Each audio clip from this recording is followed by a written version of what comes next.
1절부터 11절에는 성령의 사역 가운데 특별히 우리를 불신자인 데서 신자인 이 신분의 변화.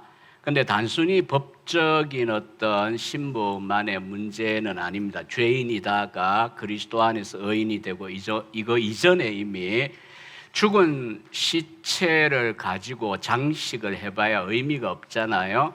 영적으로 죽었던 자를 살려내시는, 생명을 주시는 그 일을 누가 하셨냐면 성령이 하셨습니다. 물론 이제 근거를 마련하기 위하여 3절에 본 대로 우리는 율법을 주고 좋은 가르침 주고 이 학교도 제가 잘 모르긴 해도 굉장히 괜찮은 학교 아니겠습니까? 제자가 또 교목으로 온다라고 하는 이야기도 오늘 들었는데, 어쨌든 이런 교육 자체, 또 그리고 이제 훌륭한 선생님들, 훌륭한 앞에 선각자들이 있다라고 하는 것만으로는 결코 영적인 변화를 가져올 수가 없습니다.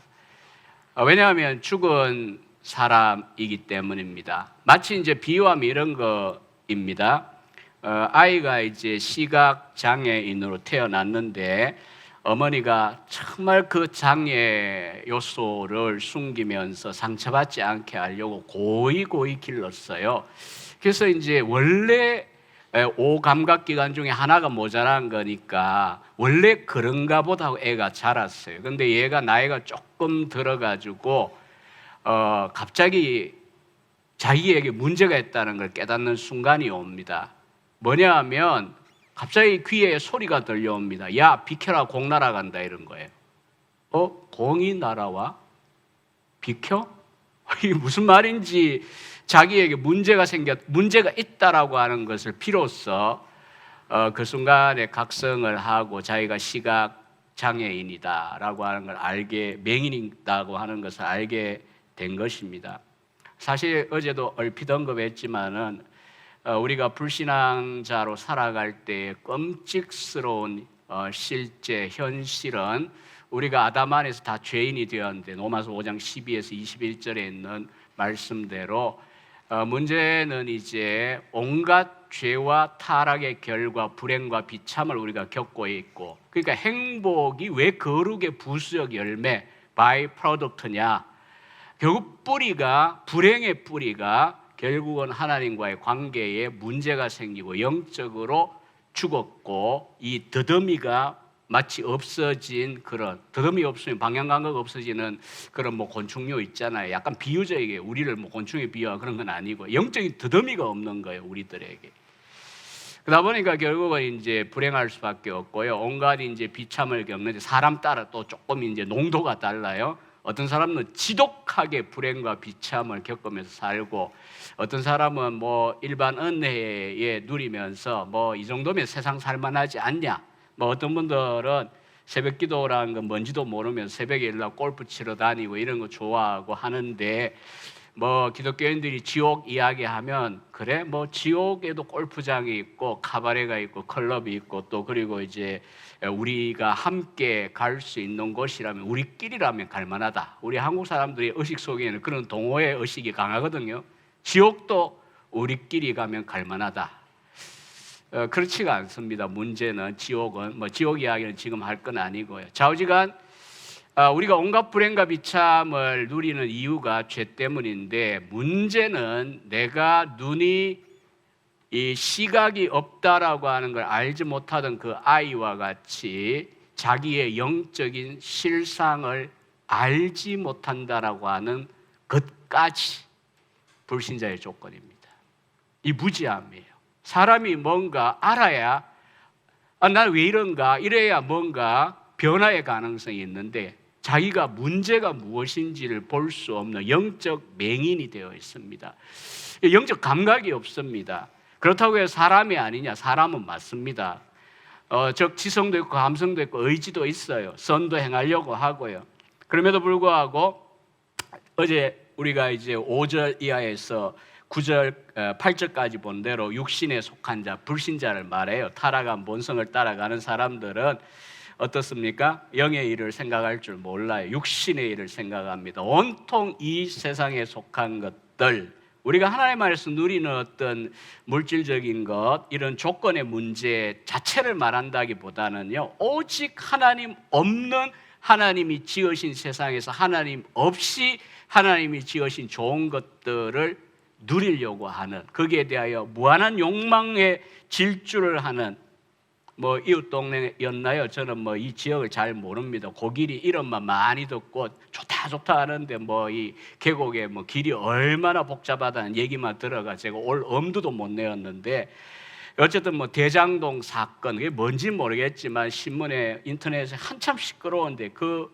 엄청난 욕망의 이야기들을 한번 보십시오. 아직도 실체도 잘 드러나지도 않는 이야기이지만은, 그래서 세상 사람들은 바울이 진단한 대로 육신의 일을 생각합니다. 그리고 에베소 2장 1절에 3절에 보면 영적으로 죽은 자이기 때문에 마음과 육신의 원하는 대로 욕망에 따라 살고 세상의 풍조를 따라 살아갑니다. 우리는 이 유행도 쉽게 벗어나지를 못합니다. 특히 우리 한국 사람들은 유행에 굉장히 민감합니다.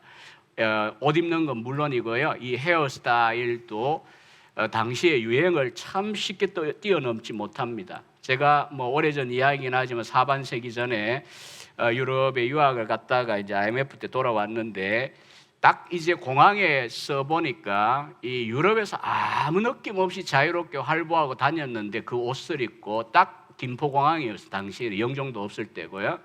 딱 내려서 공항에 딱 서서 한국 사람들하고 딱 서는 순간 내가 이상하구나, 이게 느껴져요. 옷도 이상하구나. 왜냐하면 이제 우리가 굉장히 유행에 사실은 많이 민감하고요, 헤어스타일도 굉장히 많이 민감한 편입니다. 오직 그런 것들에 이제 매여 가지고 이제 시대에 뒤지지 않으려고 하는 생각만 하게 되는 거죠. 그러나 그 근본에 무엇이 없기 때문입니까? 하나님이 없기 때문입니다. 그래서 7절에 보면 하나님과 육신의 생각은 원수가 됩니다. 하나님 없이 선을 행한다라고 하는 사실을 생각하면서 불신자의 행하는 엄청난 선이어도 판단을 양면으로 하셔야 됩니다.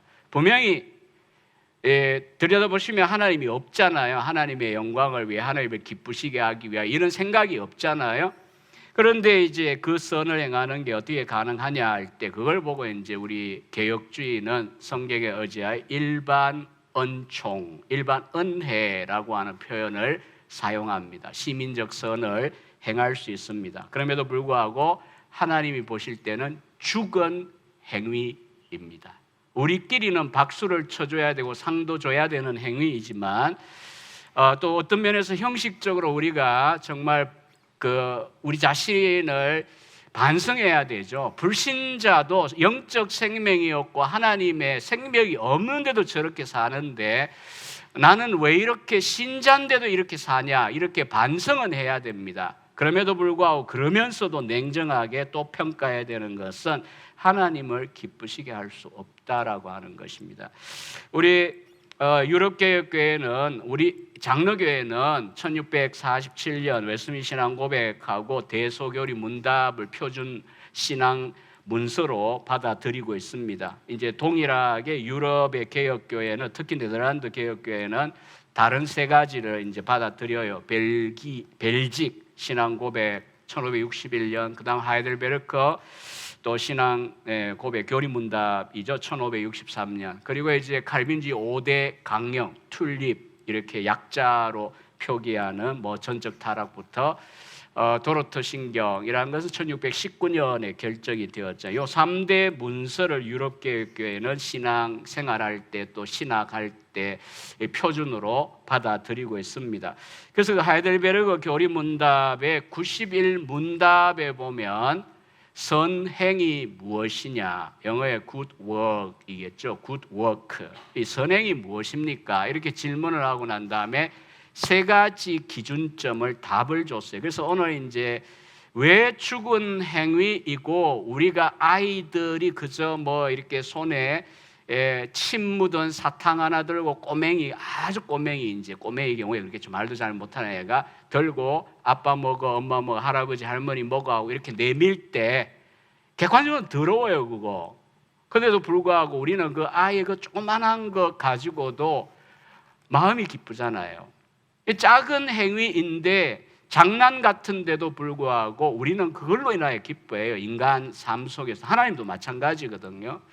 불신자의 거대한 외적인 행위보다도 신자들이 이 금방 설명하려고 하는 세 가지 기준에 따라 행하는 작은 일도 하나님은 살아있는 열매라고 봅니다. 첫째는 목적이 분명해야 되겠죠. 하나님의 영광을 위하여.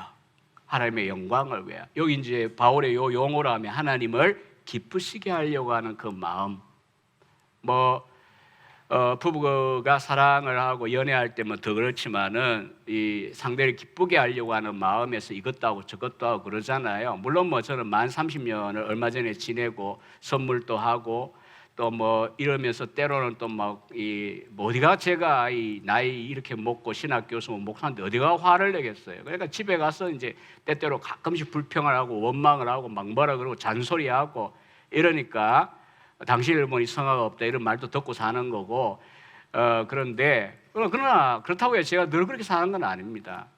어떻게 하면 병약하고 지금 투병 중인 아내를 위할까라고 하는 그 마음을 늘 갖고 있거든요.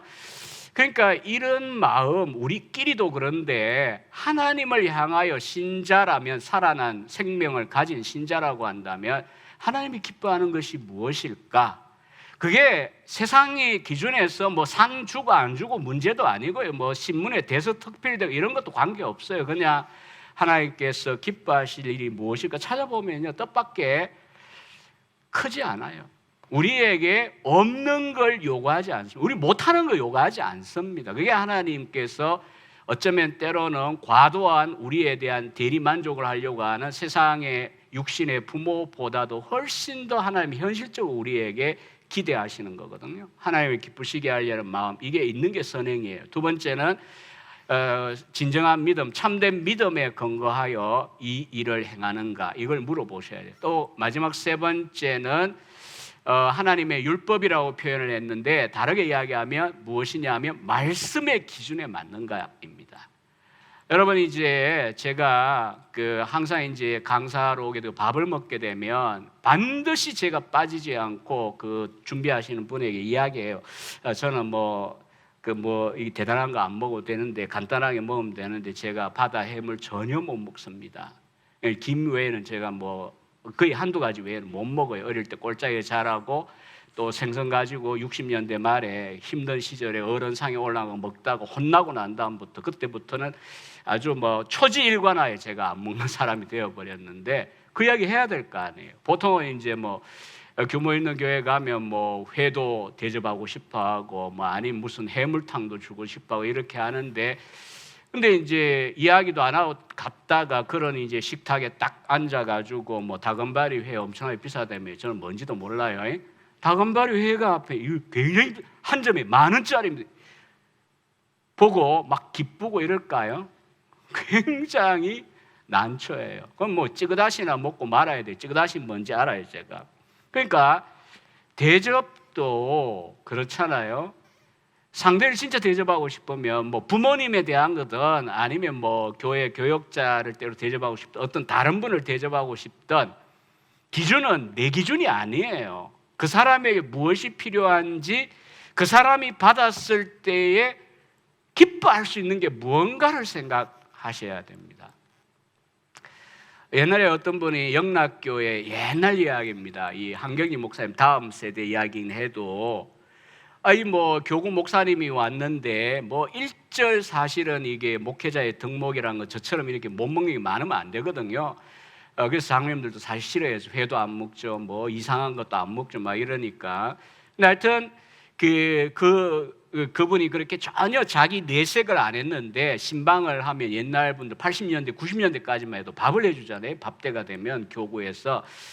그런데 이제 참 지혜로운 건 뭐냐면 이 다음에 대접할 사람이 앞에 대접한 사람에게 묻는 거예요. 전화로. 집사님, 목사님의 이 젓가락이 어떤 종류의 음식에 가장 많이 갑니까? 놀랍지 않아요? 그 안목. 이거 꼭 목사 이야기는 아니에요. 우리가 상대에게 대접을 하고자 할 때 상대의 마음에 드는 게 하는 게 중요한 거잖아요. 아무 쓸모없는 걸 했을 때 받은 사람은 감사하다고는 하는데 우리의 인간관계 속에서도 나중에 지나가면서 아니 뭐 필요 없는데 그리고 던져버리고 어디에 있는지도 모르고 이렇게 되기가 쉽습니다. 저 같은 경우에는 가장 그런 이제 폐단을 많이 저지르는데 책도 안 읽을 사람에게 자꾸 책을 줘가지고 괴롭히는 버릇이 있는데 교수다 보니까 제자들도 학생이라고 다 책 좋아하고 그러지는 않거든요. 근데 어쨌든 뭐 어디 갖다 던져놓고 보지도 않을 사람들도 있는 거고 그런데 다시 돌아갑니다. 하나님의 말씀에 따라. 그러니까 하나님 기뻐하시게 하려면 하나님이 뭘 기뻐하는지를 우리가 알아야 되잖아요. 그래서 하이델베르 교리문답 91문답을 제가 조금 이제 풀어서 말씀을 드렸어요. 그래서 이렇게 우리가 살아갈 수 있는 게 9절 11절 사이에 말하기를 하나님의 영이 우리 가운데 내주하시기 때문입니다. 그리고 우리를 영혼을 10절에 보면 의로 말미암아 살아있게 만드셨어요. 이 의라고 하는 것은 그리스도의 십자가상의 대속의 죽음입니다. 여러분 찰스 스펄전 목사님 아시죠? 뭐 워낙 유명하시니까 이제 우리 양 목사님도 유명하다기보다는 그런 생명의 복음을 전하고 있고 앞으로도 더욱 강력하게 이 교회를 통하여 그런 말씀의 역사가 일어나길 저는 소망합니다. 가는 교회마다 바라는 마음입니다. 대형 교회가 되어라, 시스템이 잘 갖추 아닙니다. 속기 쉬워요. 뭐 그런 교회가 질적으로 성장하는 가운데 양적으로도 성장한다면 뭐 저는 전혀 목회할 때도 그렇고 지금도 거부하지 않습니다. 그러나 일단은 영적인 문제고 생명력이 넘치는 공동체가 되는 게 중요하다고 생각하는데요. 스펄전 목사님의 일화들이 참 많습니다. 저는 정말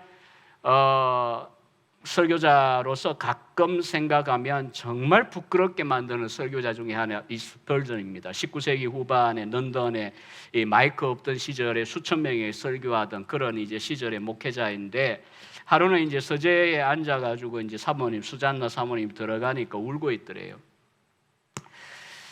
이 영국 신사가 울고 있더래요. 왜 우냐고 했더니 하는 말이 내가 그리스도의 십자가를 생각하면 눈물이 나고 가슴이 벅찼는데 오늘은 십자가를 생각하고 떠올리고 생각을 했는데 아무 느낌이 없다. 그래서 내가 너무나 내 영혼의 문제, 내 영적인 이 메마름 때문에 내가 탄식하고 운다고 하더라고요. 저는 그 이야기 들으면서 미투예요. 미투. 많은 경우에 나도 너무 신학적인 지식 쌓기에 급급하고 말하기 급급해가지고 정말 십자가를 놓치고 있는 것 아닌가 이런 생각이 드니까 감상적이죠. 제가 흘린 눈물이 핑 돌아요. 저나 여러분들이 보혈에 대한 찬송가 많잖아요. CCM 가운데도 많이 있잖아요. 약할 때 강함 대신에 이런 CCM도 얼마나 사연을 갖고 있는 가슴 벅찬 노래입니까? 주나의 모든 것, You are all in all 이런 이제 찬송가 그 가운데도 결국 왜 주님이 나의 모든 것이라고 이야기하느냐 하면 십자가에 못 박혀 날 위하여 죽으시고 대속하시고 죄값을 지불하실 뿐 아니라 부정적 표현이죠. 긍정적인 건 또 무엇입니까? 의를 마련하시어서 즉 하나님 앞에 우리가 나아갈 수 있는 자격 요건을 마련하셔서 우리에게 값없이 옷 입혀 주셨습니다. 농담처럼 제가 이야기하더라도 잘 생각하면 의미가 있을지 몰라요. 여러분 양자 아니 나아자라고 하는 한자로 혹시 한자 모르면 괜찮아요. 나아자라고 하는 한자를 보면 소위 두 단어로 구성이 되어 있잖아요. 이걸 이제 어떻게 파자라 그러는데 한자로는 이걸 두 개를 나누면 무슨 단어가 이렇게 나라고 하는 한자가 어떻게 되어 있어요? 제가 지금 옳은 이야기를 하고 있나요? 제가 지금 엉뚱한 이야기 하고 있나요? 어쨌든 아마 오를 의자일 거예요. 오를 의자. 양자 밑에 나아자가 있잖아요. 양. 오를 의자를 한번 생각해보세요. 한자로. 죄송합니다. 아까 이야기한 나아자가 오를 의자예요. 오를 의자를 보세요. 양이 나 위에 있습니다. 고대 중국의 한자를 연구해 가지고 이미 수천 년 전 혹은 뭐 2000년, 3000년 전에 한자가 형성될 때에 그 하나님의 이제 자연 계시겠죠. 그런 것들이 영향을 미쳤다라고 하는 것 가지고도 책 한 권을 쓰는 그런 분들도 있어요. 무슨 이야기입니까? 의는 어떻게 확보가 되어질까요? 나 혼자 나가면 의가 없어요. 하나님 앞에. 우리끼리는 가능한데 사회적으로는 가능하지만 그러나 이제 하나님 앞에는 나갈 수가 없어요. 죄인들은. 그럼 어떻게 나갈 수 있느냐? 양이 나의 위에 뒤집어 쓰여야 됩니다. 그래서 뭐 저는 찜질방을 거의 안 갑니다만은 찜질방에 가면 양모자 잘 쓰시잖아요. 이 오를 어자예요. 이게 나 위에 양 이렇게 수건으로 모자를 딱 쓰고 딱 그거 하시면서 왜 하는가를 이제 신자로서 생각을 했어요. 그거는 습관적으로 하는 거긴 한데, 야, 내가 지금 이제 머리에 양 모양으로 이렇게 뒤집어 썼는데 편리함 때문이기도 하지만 의미를 이제부터 부여하세요. 내가 어린 양 대신 그리스도를 옷 입을 때에 하나님 앞에 의인으로 설 수가 있게 되었다라고 하는 겁니다. 그래서 오늘 이제 두 번째 시간에 12에서 25절을 읽었습니다. 제목은 양자의 영입니다. The Spirit of Adoption입니다. 양자의 영. 양자라고 하는 것이 무엇인지 단어를 아시겠죠? 하나님의 아들과 딸로 입양이 되었다는 거고요. 그리고 하나님의 아들과 딸이라고 하는 것을 우리들에게 증거하신다라고 하는 겁니다. 아무나 그냥 참칭해가지고 내가 하나님의 아들이다, 딸이다, 뭐 이렇게 말해서 되는 건 아니잖아요. 성령께서 우리를 거듭나게 하시 하나님의 자녀 되게 하실 뿐 아니라 우리가 하나님의 자녀라고 하는 것을 증거해 주시고 그리고 자녀의 영광이 무엇인지를 깨닫게 하고 현실적으로 누리게 해 주시는 것입니다.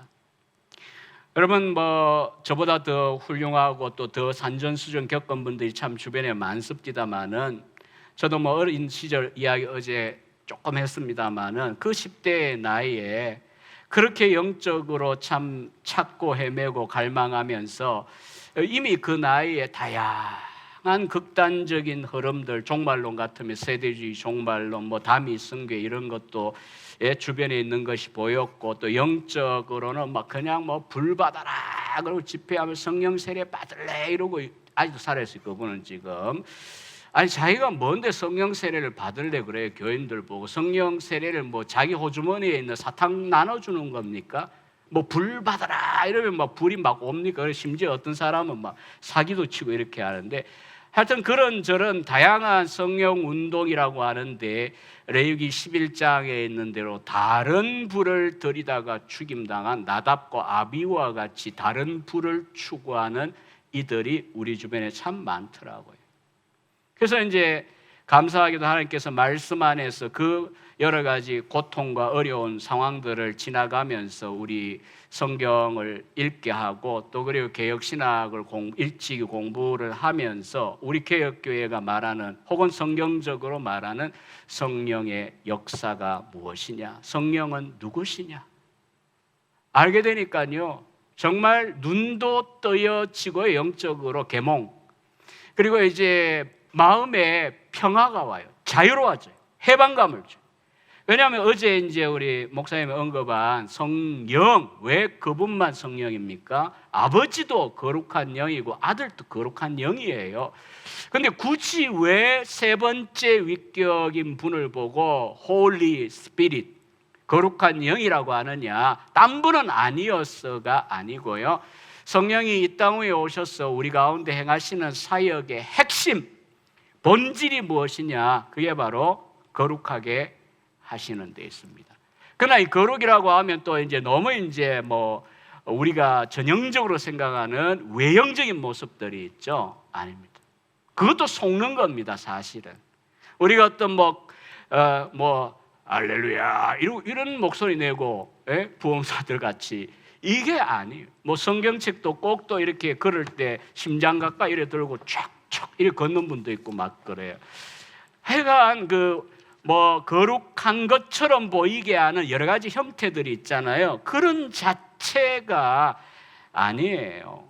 거룩은 그리스도나 에드워즈가 참 성경적으로 참 잘 깨닫고 가르쳐 준 겁니다. 아름다움과 같은 거예요. 거룩은 미덕과 같아요.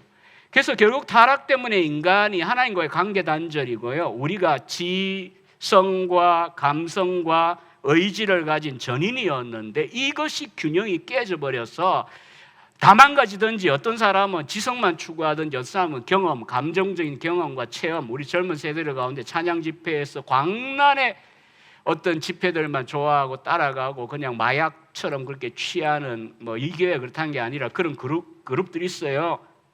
그렇게 되든지 실천적으로인 것만 추구하며 살아가든지 이게 정상이 아닙니다. 그럼 성령이 오시면은 질서와 조화, 생명을 부여하시면 어떤 결과가 나올까요? 인간이 되게 하는 거예요. 인간이 비로소 창세기 1장과 2장에 말씀하신 하나님의 형상, 모양을 닮은 인간이 되게 하는 겁니다. 제가 이제 집에 이야기를 어제 오늘 계속 한 번 이게 콕콕 액센트를 찍은 이유가 있어요. 당신은 잘났냐? 아니요, 저 잘 못 났습니다. 그러니까 제 이야기라기보다는요, 이런데도 불구하고 말씀하셨으면 말씀대로 될 것이라고 확신하고 이 길을 우리가 걸어가야 되는 게 신앙의 길입니다.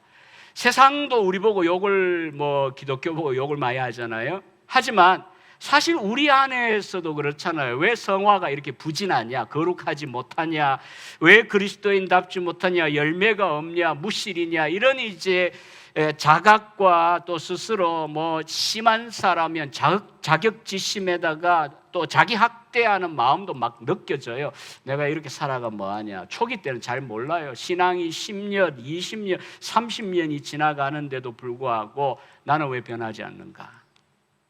아파하는 게 정상인 겁니다. 그냥 비틀거리면서라도 칼빈이 말한 대로 이 길을 가는 게 중요하지, 바깥에 뛰쳐나가가 길도 아닌데 나가가 전력 줄 줄 아는 세상 사람들처럼 욕망에 무한한 질주를 하는 게 사랑도 아니고 행복도 사실은 아닙니다. 그래서 어쨌든 성령은요, 우리 가운데 역사하시면 하실, 충만하면 할수록 우리가 사랑과 희락, 화평 이렇게 9가지 열매 이야기하듯이 그 열매들도 결국 그리스도의 아름다우심이 그러한 거고 미덕이 그러한 거고요, 하나님의 형상이 그러한 것을 보여줍니다. 그래서 지정의를 균형을 잡게 하세요. 여러분, 우리가 대학 교육 받고 안 받고 요즘 대학 교육 안 받는 사람이 거의 없는 이제 시대가 이제 와 있고요. 대학이 남을 정도가 되어 있습니다. 제가 학교에 있으니 알지만 대학이 위기입니다. 학령 인구에 비하여 학교가 너무 많잖아요. 그런데 그런 지성적인 교육 훈련하고 관계 없습니다. 이 지금 말하는 지성이라고 하는 것은요, 하나님의 성령이 우리의 이 생각하는 힘을 조명하시고 밝혀주셔서 진리를 깨닫게 하세요. 그래서 저희 집에 할머니 가운데도 전혀 초등학교도 못 다니던 옛날 세대 분들, 6.25 전의 이야기인데, 교회 그냥 가서 설교 듣고 교회 그냥 다니다 보니까 성경을 읽고 싶고 찬송을 이렇게 보면서 하고 싶은데 가르쳐 주는 사람도 없고 전쟁도 겪어야 되고 이런데, 놀랍게도 하나님의 성령께서 어느 날 그 까막눈을 열어주신 거예요. 성경을 읽고 찬송을 하는 거예요. 우리 집만 이야기 아닐 거예요. 그 시대에는 그랬어요. 그리고 말씀을 듣는데 아이들이라고 하더라도 저는 15살 무렵에 기억이 뚜렷합니다. 그 나이에 이런 설교 못 듣는 거 아닙니다. 누구보다도 맑은 정신으로 그 아이들도 알아들어요. 나이 드신 분들도 마찬가지예요. 내가 기억력이 기억력하고 관계없습니다. 설교 듣고 진리를 배우는 이 일은요. 그 다음에 우리가 사랑을 느끼고 사랑을 하고 이런 감정의 변화라고 하는 게 그게 무슨 학력하고 관계가 있습니까? 그렇게 지성적으로 탁월한데 드라마나 영화, 우리 한국 영화 드라마 보면 범죄에 관련되지 않은 게 거의 없더라고요. 제가 보고 나면 가슴이 따뜻해지는 게 별로 없더라고요. 그만큼 배웠는데 왜 그렇게 악해지고 교묘해지고 온 나라를 시끄럽게 하고 한 기업을 무너뜨리고 이렇게 막 합니까? 그는 우리가 성령으로 거듭나게 될 때 그런 세상적인 기준과 관계없이 누구나 다 지성, 감정, 그 다음에 우리의 의지, 하나님의 뜻에 따라 살고자 하는 그와 같은 우리의 마음의 의욕, 우리의 마음의 의지를 새롭게 해 주십니다. 이게 거룩이에요. 우리가 예배를 잘 드리고 찬양 열심히 하고 기도에 깊이 침잠하고, 물론 이제 우리가 거룩에 이르는 훈련의 방편들이고 그것도 거룩의 모습이에요. 그러나 이제 항상 우리 보수적인 장로교회가, 한국교회가 특히 해방 이후에 놓친 부분입니다. 워낙 기복 신앙과 연관이 되고, 그리고 이제 경험, 체험, 이런 언사 위주로 언사 운동을 가다 보니까 놓쳐버린 게 바로 이 부분이에요. 거룩하면 홀리 보이스, 깨구리 목소리 내고, 뭐 폼 내고, 뭐 내가 40일 금식기도 했다. 솔직히 저는 어떤 분이 40일 금식기도 하면서 기대했어요. 저분이 이제 변할 거다. 사람이 굶는 게 보통 아니잖아요, 사실. 암 걸리는 것도 그렇잖아요. 그 암이라는 게 보통 경험이 아니잖아요. 기대가 되잖아요. 물론 낫기를 위해 기도하는 건 당연히 하고요. 우리가 사람이 바뀔 거다. 근데 양쪽 다 바뀌기도 하는데 안 바뀌는 분들 봤어요. 제가 그래서 40일 금식기도 안 하기로 했습니다. 핑계지만 목회하면서도 40일까지는 굶은 적이 없습니다. 왜냐하면 40일이 가까우면 가까울수록 너무 나 이렇게 신령한 종인데 너희들이 내 말 들어야 되지 않게 이렇게 어필을 하니까요, 어린 나이지만 당시에 제가 깨달았어요. 금식기도 그 자체가 선을 만들지 못하는구나. 오히려 저렇게 사람 망가지게 만들 수 있구나. 무기로 쓰는 거죠. 무기로. 그래서 사실 여러분, 성경에, 저는 성경 많이 읽는 거 교인들이 강조하고요, 우리 부교역자들 저 밑에 있을 때는 굉장히 불행했을지 몰라요. 왜냐하면 뭐 새벽기도 1시간 반씩 기도하라 그러죠. 1년에 성경 2번 안 읽으면, 한 번 안 읽을 때마다 10만 원씩 벌금도 내게 하고, 저도 뭐 박사 논문 쓸 때는 못 읽어 벌금 다 냈어요. 그렇게 막 강하게 훈련을 막 시키고, 저는 그거 필요하다고 생각해요. 방종하도록 냅두면 안 되기 때문에. 그렇지만은 성경이 어디에 성경을 몇 번 읽었냐가 어떤 거룩의 표지입니까? 저도 성경 많이 읽었습니다. 영어 성경도 어느 날 앉아가지고는 뭐 시간이 많이 걸렸지만 다 읽어봤어요. ESV 최근 나온 이런 번역들도. 그런데 많이 읽었고 단순히 많이 안다라고 하는 것만으로 무슨 그게 거룩 자체일 수가 있겠어요?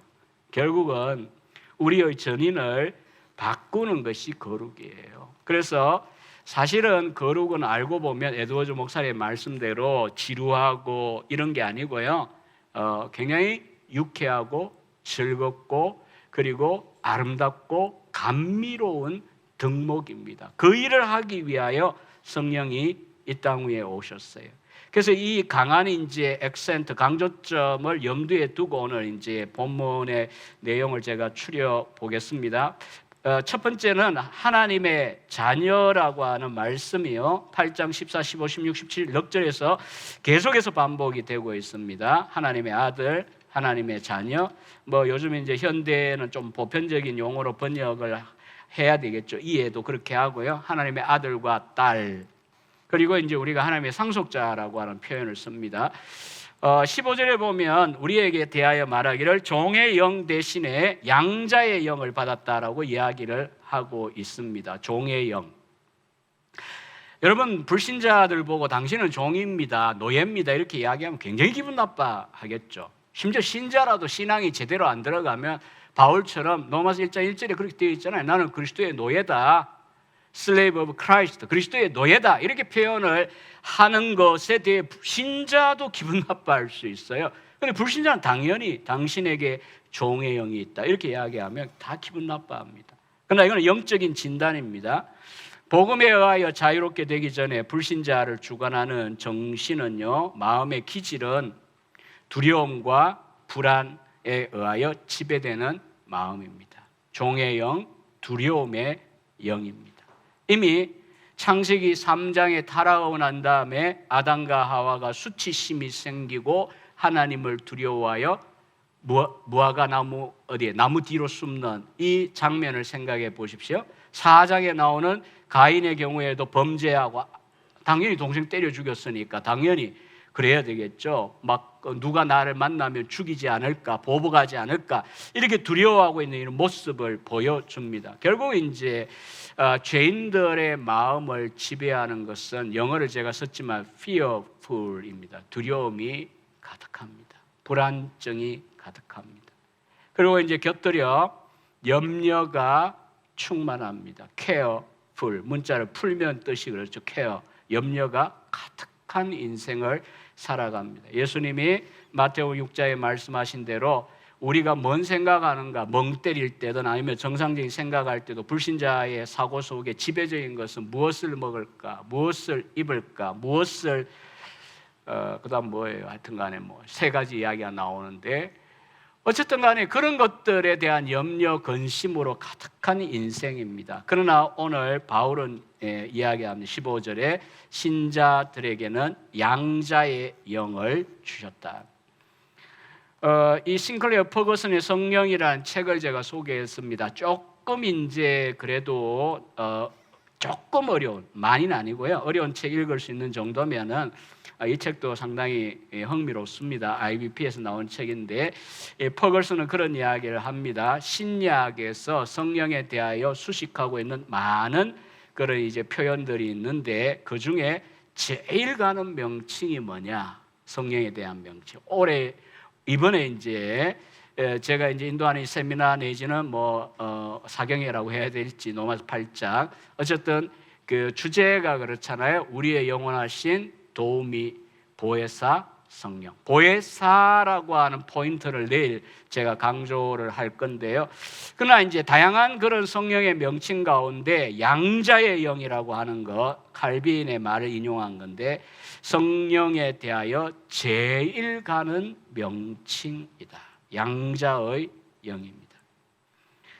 양자가 되고 양녀가 된다라고 하는 이 입양에 대한 우리나라에도 아마 법이 있겠죠. 그리고 주변에도 들어 이제 보실 텐데요. 잘 이제 바울 당시의 배경을 알려주는 것은요. 130년 전에 소설은 나오고 1959년인가 처음 영화가 만들어졌어요. 벤 허라고 하는 TV에 시도 때도 없이 나왔고 또 2016년에 새로 만들어가지고 또 나오기도 하고 이런데요. 이 소설입니다. 루 월레이스라는 사람이 쓴 미국 사람이 쓴 소설인데 여기 보면 이제 베너가 주인공이잖아요. 그런데 이제 유대 지방 중심이고 예수님 당시에 설정된 이야기인데 이 베너가 친구 메살라의 모함에 빠져가지고 팔려갑니다. 로마 군병에게 사로잡혀가지고 그래도 유대인 부호였는데 다 빼앗기고 가족은 헤어지고 이렇게 해서 이제 끌려가가지고 당시에 최악의 노예의 이 자리 중에 하나가 바로 이 배 젓는 겁니다. 그 배 밑에서 갤리선에 이 노를 젓는 거죠. 묶여 있는 상태로 노를 젓는 거예요. 그런데 이제 전쟁 중에 그 군함이 깨어지고요. 이제 아리우스 그 장군이 이제 그 파선되고 장군은 의식을 잃은 상태가 되었어요. 그때 노예 같으면 진짜 노예 정신을 가지고 있으면 살 길 찾기 바쁠 텐데 이 베너는 아리우스 장군의 생명을 살려줍니다. 자기가. 그래서 이제 이 장군이 너무나 감사해서 이제 의식을 차리고 그다음에 이제 아들이 없었어요. 그래서 이 벤허를 노예에서 일약 이 로마의 이 명문 집안의 아들로 입양을 딱 시켜서 너는 나의 아들이고 상속자다 하고 반지도 줍니다. 왜냐하면 도장이 이 반지에 있어요. 그래서 그런 걸 보면 이제 과거의 노예 신분 이런 거 다 없어져요. 과거에 뭐 했냐 이런 거 다 없어져요. 이제 새로 이제 입양된 그 가정의 자녀가 되는 거고요. 상속자가 되고요. 이름도 물려받는 거고요. 유산도 물려받게 되는 거잖아요.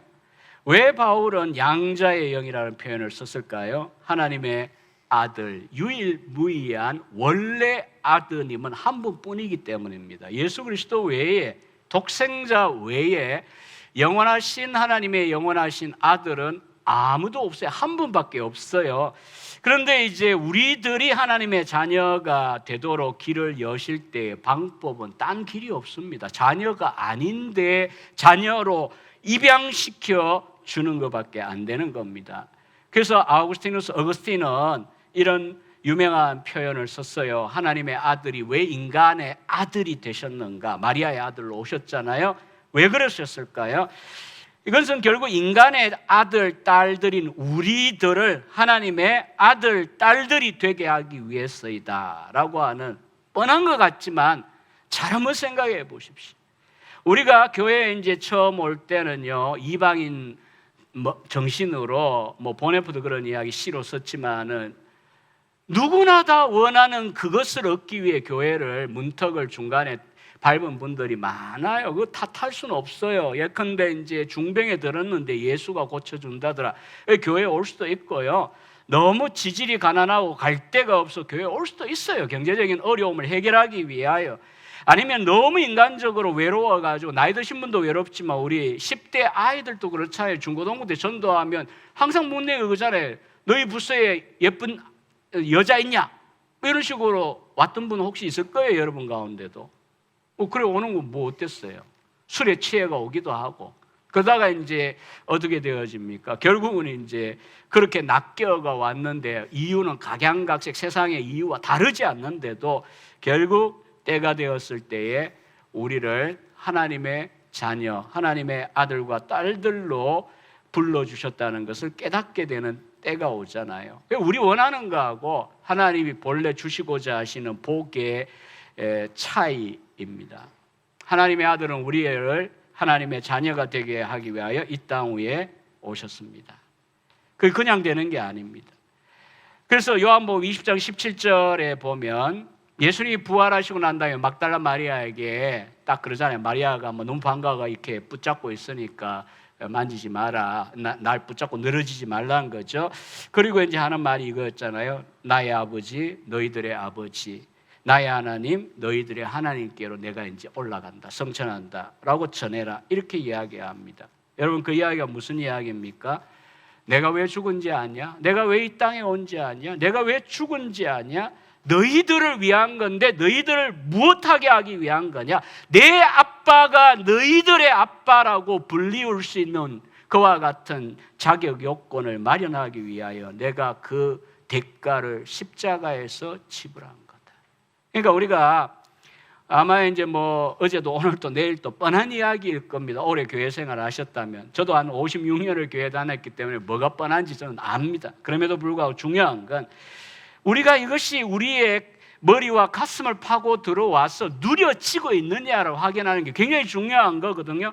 하나님, 예수님의 아버지가 어떻게 나의 아버지가 될 수 있는가? 그래요. 객관적으로는 구속 사건, 십자가의 사건이 없으면 그거 근거가 없습니다. 그냥 내가 아무런 근거 없이 내가 누구의 아들이네 딸이네 하면서 청와대 사칭하듯이 사칭하는 거에 불과한 거예요. 내가 아무리 확신하고 희열에 넘치든 말든 이 근거 위에 서 있지 않는 자녀됨의 확신이라면 그건 가짜입니다. 예수님께서 십자가에서 죽으심으로써 자신의 아버지 하나님을 향하여 그분은 3년 공생애 동안 딴 사람들에게 욕먹었던 이유 중에 하나가 이거예요. 중요한 이유라고 저는 생각해요. 자꾸 아빠라고 부르는 거예요. 아람어로 하면 이게 제가 번역을 말한 거 아니에요. 발음 그대로예요. 아빠라고 우리 아이들 말처럼 하든지 우리하고 거의 유사한 단어가 아람어 유대인들이 쓰던 말이에요. 그러니까 예수님이 기도할 때마다 하늘에 계신 나의 아빠, 우리들의 아빠. 주기도문도 원래 아람어로 가르쳐 주신 거예요. 제자들에게. 그 아람어를 알자는 말은 아니에요. 중요한 건 아빠라고 하는 호칭을 계속해서 쓰신 거예요. 그러니까 유대 지도자들이 볼 때는 쟤는 도대체 뭔데 지가 하나님의 아들이라고 하느냐, 하나님과 동등되다고 하느냐. 왜냐하면 요아킴 예레미야스라고 하는 이 독일의 유명한 신약 학자가 이 점은 굉장히 참 통찰력이 넘치는 연구 결과예요.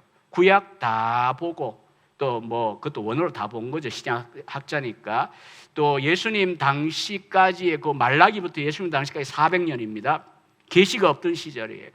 그때 유대인들의 문헌이 많아요. 그거 다 봐도 감히 개인이 하나님을 향하여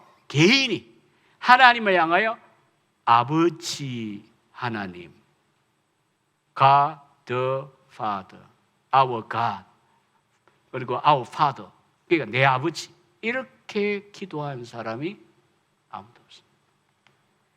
예수님 구약에 저는 개인적으로 모세나 다니엘이나 다윗에 비하면 영적으로 복을 받고 있다 저는 생각합니다. 왜냐하면 그리스도 이후에 살았어. 우리가 딴 거 이유가 없어. 시대가 달라서, 구속사의 시대가. 개인적인 경건으로 따지면 그분들 우리 따라갈 수 있나요? 아브라함은 믿음의 아버지인데 우리가 뭘 믿음의 그분보다 더 낫겠어요? 예? 일반적으로 그렇게 생각해야 안 되겠어요? 그렇지만은 그들 가운데 아무도 하나님을 향하여 아버지 한 사람 없습니다. 다니엘 없어요. 다윗 없어요. 그리고 내 마음의 합한 자라고 하는 그 가장 이 품에 가까운 친구 같은 아브라함도 하나님을 향하여 감히 아빠라고 못 불러요. 하나님을 향해 감히 그런 이름 못 불러요. 엘샤다이, 전능하신 하나님, 또 지존 무상하신 하나님, 이런 식의 표현들은 쓰지만은 감히 하나님께 기도하는데 아버지 하나님, 그건 하여튼 예레미야서가 잘 지적했어요. 근데 신약에 딱 와보세요. 예수님은 입만 열면 하나님을 가리킬 때에 아버지라고 그럽니다. 아빠라고 그럽니다. 그 발음으로. 오늘 이 성경 15절에 바울이 말하기를 우리에게 양자의 영을 주셔서 하나님을 향하여 아빠라고 부르짖게 하신다고 그랬어요. 그러니까 말 그대로 아빠예요. 아람어도 그렇고 우리 한글이 비슷해가지고 자꾸 헷갈리실 텐데 같다라고 생각하시고 들으시면 되겠어요. 그냥 우리가 속삭이는 거 아닙니다. 그냥 배워가지고 야 아버지 한번 해봐. 아버지. 우리 애 가르칠 때 그죠? 아빠 해봐, 엄마 해봐 하듯이 그렇게 해가지고 배워가 하는 거 아닙니다. 부르짖다라고 하는 이 단어는요, 바울이 쓴 단어, 동사, 움직임 말은요 굉장히 강렬한 표현입니다. 가을 까마귀가 깍깍하고 거칠게 소리 내는 것에 표현 사용할 때 이 동사를 써요. 그리고 죄송한 표현인데요, 이게 이제 반복적인 현재형으로 되어 있습니다. 무슨 말이냐? 부르짖고 또 부르짖고 또 부르짖는. 어쩌다가 한번 실수로 하나님을 보고 아빠라 이렇게 부르는 거 아니에요. 하나님을 향하여 우리가 끊임없이 아빠 혹은 아버지, 번역을 구태여한다면 아버지라고 번역을 해놓은 건데요, 그렇게 우리가 부르짖을 수 있게 만든다라고 하는 것입니다.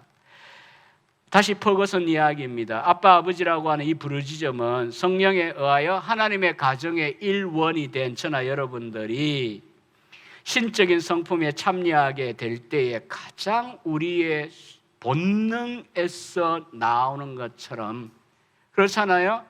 우리가 다급할 때 생각 없이 튀어나오는 말이 무엇입니까? 어머나, 어머니, 이런 거잖아요.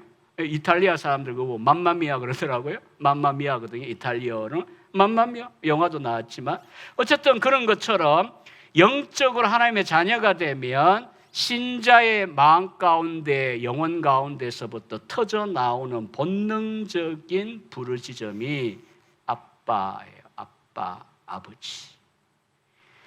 성령을 받지 않고 예수를 주라고 할 수 없다고 우리가 앞에 9절 또 고린도서 12장 3절 같은 데 보면 있어요. 마찬가지로 성령으로 아니하고는 우리는 하나님을 향하여 감히 아버지 혹은 아빠라고 부를 수가 없습니다. 하나님을 아버지라고 부를 수 있는 사람들은 성령에 의하여 거듭난 신자들 뿐입니다. 그래서 어떤 사람은요, 이걸 본능이니까요, 딱 이것이 깨달아지고 입이 터지는 순간, 가슴이 터지고 입이 터지는 순간에 밤새 그냥 기도하는데 딴 기도도 못하고 아빠 아버지 아빠 아버지 아빠 아버지 하다가 끝을 내었다고 하는 이야기를 제가 들은 적이 있습니다. 여러분이나 저도 마찬가지입니다. 뭐 기도하러 나와가지고 우리가 뭐 아빠 아버지 이렇게 기도야 잘 하기는 어렵긴 해도요, 좀 그래도 뭐 공식적인 석상이니까 하나님 아버지 뭐 이렇게는 우리 기도하잖아요. 근데 약간 어감은 차이가 있어요. 아빠라고 하는 원래 이 어문, I 아버지에게 달려가는 그 모습입니다. 친밀함입니다. 담대함입니다. 어떠한 계산도 없이 그냥 하나님을 향하여 아빠라고 부르면서 나아갈 수 있는 것입니다. 사실 이런 이제 관계의 혁명적인 변화를 위하여 예수님께서는 십자가에서 못 박혀 죽으셨어요. 그래서 이제 결과적으로 우리들을 하나님의 가족의 일원으로 만들어 주신 것입니다. 이게 이제 영적으로 아직 덜 깨달아지면 이렇게 이제 오해를 합니다. 실제 이야기인 것 같은데요. 어떤 집에 아이와 아빠가 같이 기도를 했습니다. 하나님 아버지 하니까 옆에 꼬맹이가 하나님 할아버지 했어요. 촌수 맞잖아요, 그죠? 아버지가 아버지라 그러니까 자기는 할아버지라 그래. 그러니까 이제 아빠가 야, 너도 하나님께 기도할 때는 하나님 아빠, 하나님 아버지라고 해. 그랬더니 얘가 갑자기 알아서 형 그러더라는 거죠. 이게 뭐 인륜 질서하고 막 헷갈리는 거예요. 어떤 나이 든 아버님을 이제 전도를 해가지고 가정 예배를 이제 드리게 되는데 어느 순간에 아버지 기도하시겠어요? 기도하겠대요. 하늘에 계신 우리 형님 이렇게 기도하더라는 거죠. 형님? 아버지 뭔 소리 합니까? 했더니 야, 너는 촌수도 모르냐? 네가 맨날 아버지라 그러면은 나한테는 형님 뻘인데 이렇게 이야기하더라고요. 오해죠. 저는 여러분들의 이런 인륜 질서는 죄송합니다만 인간적으로는 좀 불편하고 좀 뭔가 이렇게 마음이 뒤틀리실 수 있어요. 저는 이제 근데 감수하고 있어요. 뭔 이야기냐? 하나님 앞에 설 때에 아담을 만나고 아브라함을 만나면 뭐 180대, 200대 할아버지라고 부를 거예요? 아니요. 그들은 우리를 향하여 뭐라고 부를까요? 형제여, 자매요. 왜냐하면 인류는 이 땅 위에서 필요한 거예요. 결혼도 이 땅 위에서만 필요하다 그랬잖아요. 어리석은 젊은 청춘들은 이런 이야기하면 성경에 있잖아요. 결혼도 안 한다 그러니까 천국에서는 그럼 뭔 재미로 살아요? 이렇게 이야기. 뭐 어떤 사람 또 커피 없대니까 또 왜 뭔 재미로 사냐 이러는데 이제 이게 허점이에요.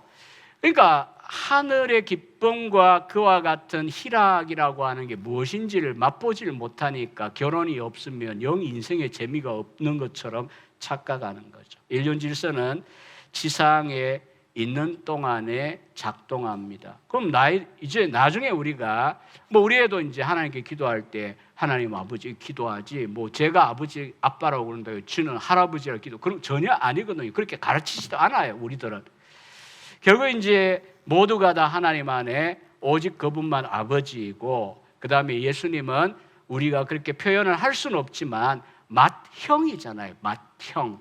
왜냐하면 맏아들이 되기 위하여서라는 표현이 있어요. 또 우리를 히브리서 2장 11절의 말씀에 보면 중요한 말씀을 해요. 그리스도는 우리를 형제 자매라고 부르기를 부끄러워 아니하신다.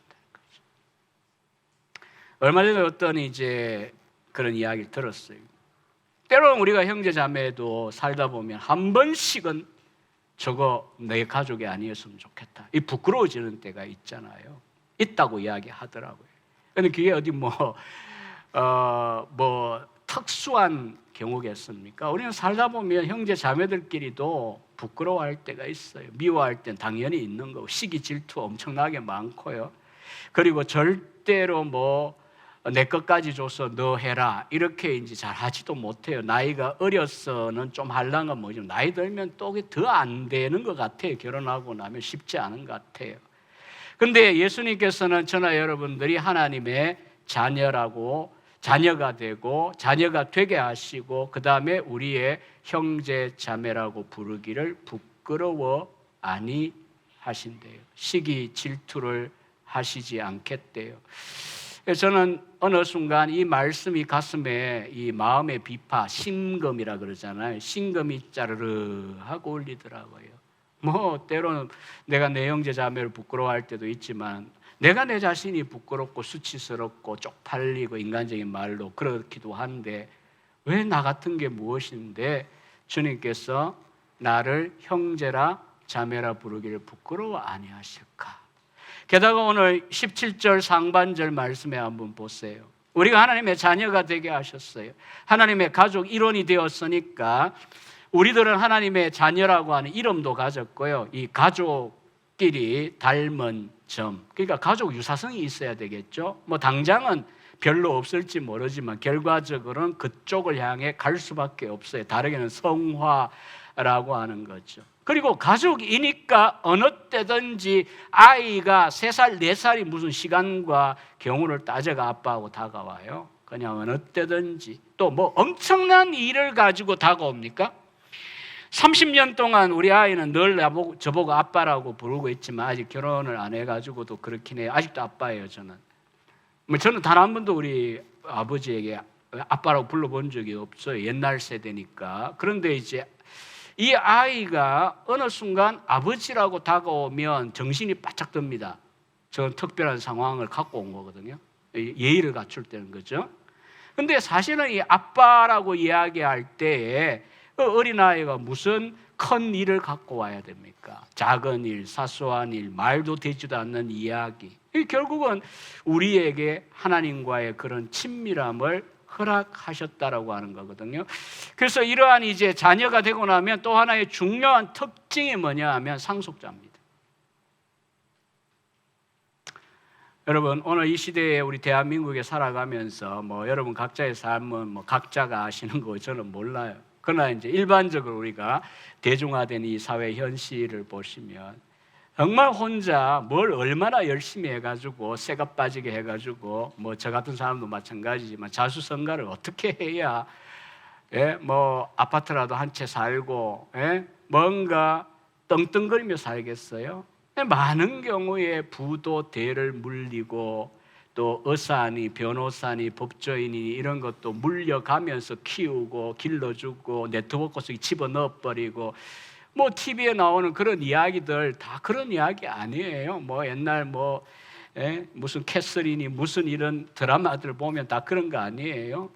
그렇게 세상적으로 볼 때에 소위 조상덕이 중요하고 부모의 상속이 중요하고 부모가 단지 돈만 아니라 금방 이야기한 대로 어떤 지식이든 전문직이든 이런 이제 네트워크 속에 나를 들어가게 만들어줄 수 있는 그런 역량들, 얼마나 그것이 치가 떨릴 만큼 많은 사람들의 가슴에 지금 멍이 들어 있습니까? 나는 왜 그렇지 못한가? 우리 집은 왜 그렇지 못한가? 한도 끝도 없을 겁니다. 그 사고를 가지시면 0.1%의 좀 사셔도 0.1%가 여기에 있습니까? 뭐 질문하는 거 아니에요. 흔히 하는 이야기입니다. 만족 못 하실 거예요. 절대. 근데 우리가 어찌하여 하나님의 상속자라고 불린다라고 하는 이 사실에 대한 관심이 부족한가라고 하는 이제 반성입니다. 우리가 함께. 왜 이것이 치열하게 우리의 마음 가운데 다가오지 않느냐 이것입니다. 우리를 자녀라고만 불러주신 게 아니에요. 노예가 자녀가 된 것만 아니에요. 우리를 상속자로 불러주셨어요. 상속자. 후사라고 예전에 번역하니까 헷갈렸지만 지금 상속자입니다. 그리고 더 이제 점청법이죠. 더 강조점은 그리스도와 함께한 상속자입니다. 그리스도와 함께한 상속자. 그게 아마 여기에 영어가 되어 있지 않네요. co-heirs, heir라고 하는 영어 단어는 이제 상속자, 후사잖아요. co-heir 하면 동등한 상속자예요. 그리스도와 함께 동등한 상속자가 되게 하셨습니다. 앞서 이야기한 것처럼 자녀, 아들, 딸 혹은 형제, 자매라 부르기를 부끄러워 아니하실 뿐 아니라 그분이 우리에게 하나님께서 허락하시는 분복을 어디까지 누리는 것을 기뻐하시느냐? 자기와 동등한 상속자 되도록 허락하셨어요. 그리스도의 우리를 향한 사랑에는 많은 특징이 있지만 그 중에 하나가 시기와 질투가 없습니다. 내가 하나님의 아들이고 신격, 신성을 가진 영원한 존재이다. 이거는 우리 보고 하는 말입니다. 참여할 수 없으나 그거는 본질적인 문제이기 때문에 우리는 피조물로 늘 남아요. 그러나 이걸 제외하고 나머지 내가 누리는 모든 것들을 너희들과 함께 나누겠다. 같이 누리겠다. 내 것이 너의 것이다. 아버지께 있는 나머지 모든 것이 하나님 되심을 제외한다면 다 너희들의 것이다. 그 이야기 하신 거거든요. 그냥 우리는 뭐 동등한 상속, 뭐 하늘 기업을 상속 안 된다, 뭐 천국 안 된다, 뭐 몸의 부활을 입고 산된다, 새하늘 새 땅에서 안 된다, 뭐 이렇게 굉장히 이게 안 와닿지만 그러나 사실은 엄청난 이야기를 하신 겁니다. 공동 상속자. 에베소 1장의 끝부분에 보면 이것을 다르게 표현할 때 그리스도의 몸에 비유를 하셨어요. 몸교회라고 이야기했어요. 그리스도는 머리입니다. 몸에. 교회의 머리입니다. 그 다음에 우리들은 지체입니다. 여러분, 살아있는 이 몸은 한 지체가 되면 머리와 어떤 관계입니까? 뗄 수 없어요. 유기적 생명적 연합 속에 있어요. 그리고 한 지체가 영광을 받으면 다른 지체도 영광을 받고, 한 지체가 수치를 당하고 고통을 당하면 머리도 고통을 당하는 거예요. 그래서 여러분, 머리가 몸 없이 존재할 수 있습니까? 예수님이 그 비유를 쓰신 이유는 간단해요. 나 이제부터 너희들 없는 나 상상하지 않겠다는 이야기예요. 내가 가진 모든 것을 한 몸의 지체가 다 누리는 것처럼 너희들도 누리게 하겠다라고 하는 것입니다. 그래서 여기에 뭐 비판도 많이 받기도 하긴 하지만 목적이 이끄는 삶에 보면 이 분은 이렇게 정리했잖아요. 영원히 하나님과 함께 살 것이야. 하나님의 집에서 살 겁니다. 특히 요한복음 14장 우리 기억하잖아요. 아버지 집에 거할 곳이 많으니 너희들 거할 곳을 예배하러 그분이 가셨어요. 그리고 하나님 그리스도처럼 변화되어질 것이다. 영광에서 영광으로 이르게 될 것을 이야기합니다. 모든 아픔이나 죽음이나 고통, 이건 이제 죄의 결과로 온 비극들이죠. 이런 것들로부터 우리는 완전히 자유롭게 되어질 것입니다. 당연히 죽는 게 아닙니다. 우리가 늙거나 병드는 것 자체를 뭐 죄 때문이다 이렇게 개인적으로 공격할 수는 없어요. 그러나 결국 죄가 들어오지 않았다면은 우리 인간 세계 가운데 이런 질병도 없을 거고요. 장애도 없을 거예요. 그리고 이제 다툼도 시기도 분노도 없을 거고요. 그리고 고통도 있을 수 없습니다. 전쟁도 있을 수 없어요. 그러니까 결국은 구원의 완성에 이르고 우리가 누리게 될 영광 상속분에는 이런 첫 창조가 깨어지면서 들어온 모든 불행과 비참의 요소들에서 자유롭게 되는 것까지 포함입니다. 상급을 받게 될 것입니다. 이게 무엇인지는 몰라요. 뭐 개털모자, 건멸류관, 은멸류관 그렇게 해갖고 또 열받게 하는 분들이 들어있는데 굳이 뭐 그게 뭔지를 우리는 몰라요. 그러나 분명히 하나님이 자녀들을 위하여 예비한 상급이 있습니다. 우리로 하여금 영혼을 구원하여 하나님과의 관계 회복을 시켜서 이 구원이 시작되었지만 결과적으로는 이제 이 땅 위에서 우리는 하나님의 자녀이기 때문에 하나님을 닮아 무슨 일을 하고 무슨 복을 경험합니까? 관계의 회복입니다. 가족과의 관계 회복도 있겠지만 가족이 시간적으로 좀 뒤라고 한다면 가까이에는 그리스도 예수 안에서 한 피 받아 한 몸 이룬 육신의 피가 아니죠. 그리스도의 피로 한 몸이 된 교회라고 하는 가족을 우리가 얻게 되어집니다. 관계의 변화가 옵니다. 결과적으로 주님이 재림하시고 나면 환경의 변화도 올 것입니다. 우리 몸에 부활도 있을 것입니다. 이런 모든 이제 복락에 저나 여러분들을 참여하도록 공동 상속자로 부르셨습니다. 그래서 세 번째는 성령의 인도하심과 증거하심이 우리 신자들 가운데 주어집니다. 성령의 인도함을 받는다. 14절 말씀입니다.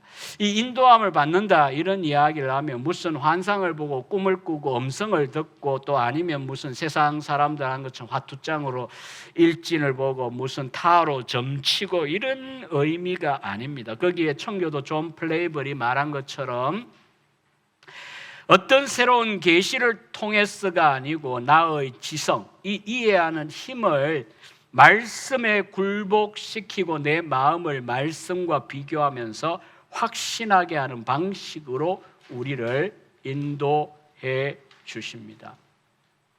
페이지를 찾으시느라고 그러신가요? 14페이지에 있네요. 그래서 우리가 이제 물론 계시 시대에는 음성도 있고요, 환상도 있었고요, 뭐 신년도 있고 그렇게 했습니다. 그러나 이미 66권 1189장 31,102절에 이 기록된 계시가 완성이 되고 난 이 신약 시대에 저나 여러분들에게 중요한 성령의 인도하심은 말씀을 통한 인도입니다. 그래서 저나 여러분들이 성경 공부를 하고 성경을 읽고 묵상을 하고 큐티를 하고 뭐 PBS를 하고 뭐라고 표현하든 간에 하고 또 교회 와서 말씀을 듣고 훈련을 받고 하는 이와 같은 과정들을 통하여 특히 설교라는 게 그렇지 않나요?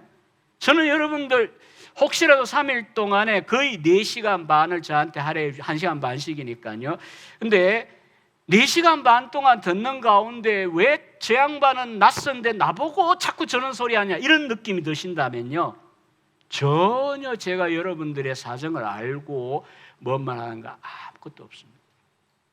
하나님께서 말씀을 연구하고 그 말씀을 준비하여 전파하는 저를 통하여 여러분에게 그렇게 말씀하시는 거예요. 어떤 대형교회에 정말 목사님이 새벽 설교를 했는데 교인이 한 명 막 시뻘겋게 뛰어 들어왔대요. 새벽기도 마치고 난 다음에 목양실이 3만 명, 4만 명 되는 그런 교회. 목사님 누가 고자질했습니까? 대뜸 누가 나에 대해 고자질했냐고. 그 목사님 뭔 말입니까? 오늘 설교하는 거 보니까 나보고 하는 이야기던데 그거 누가 고자질했냐고. 목사님이 웃으면서 그랬대요. 여보세요, 우리 교회 재직만 5,000명입니다. 그리고 오늘 나 당신 처음 봅니다. 얼굴 누군지 이름도 모르는데 내가 뭔 오늘 설교를 당신에 대해서 했겠냐고. 착각하지 말고 돌아가라고. 그래요. 성령께서 말씀을 통하여 이렇게 목사가 뭘 알아가 아니에요. 성경 본문을 통하여 성령이 여러분들에게 말씀하는데 그분처럼 반응할 수도 있고요. 야, 오늘 하나님께서 저 설교를 통해 내게 말씀하시는구나. 그냥 수용하면 영적인 갈 길이 밝아지는 것입니다. 저도 이 신령한 현상이라고 하는 것들 부정 안 합니다. 현상은 나타나요. 귀에도 들릴 수도 있고 꿈을 꿀 수도 있고. 그러나 신약 시대의 우리들은요, 거기에 집중하면 안 됩니다. 성경 말씀을 통하여 오늘 성령은 우리가 그 말씀을 깨닫고 이게 하나님이 기뻐하시는 방향이구나. 여러분 대학 자식 어디에 보내야 될지도 성경에 대학은 없지만은 하나님이 지혜가 성경을 통하여 없다고요? 아니요, 저는 분명하게 압니다. 있습니다. 누구하고 결혼해야 되는지 어떻게 결혼해야 되는지 다 있습니다. 문제는 저나 여러분이 자꾸 점치듯이, 저와 여러분 아니고요, 우리 한국의 그리스도인들 한 40~50%가 다 점집에 가본 경험이 있다고 하니까 하여튼 그런 분들 무슨 무당 박수 점술가 만나가지고 신기한 이야기 내 욕구에 맞게 그냥 귀를 간지러주는 그런 소리나 들으려고 하듯이 하기 때문에 예배가, 설교가, 성경 읽고 묵상하는 것이 우리에게 길을 가르쳐주고 인도하는 것이 안 되는 거예요. 그러나 이제 우리가 잘 훈련을 받으면, 여러분 교회 그렇겠지만요, 잘 훈련을 받으면 우리가 뭐 특별한 소리 들어야 되는 거 아니고요, 뭘 봐야 되는 게 아닙니다. 우리가 정해진 시간에 따라 정독하는 것도 그래서 필요한 거고요. 특별히 또 이제 교회에 또 시리즈로 말씀을 전하는 것도 차분히 잘 한번 들어보십시오.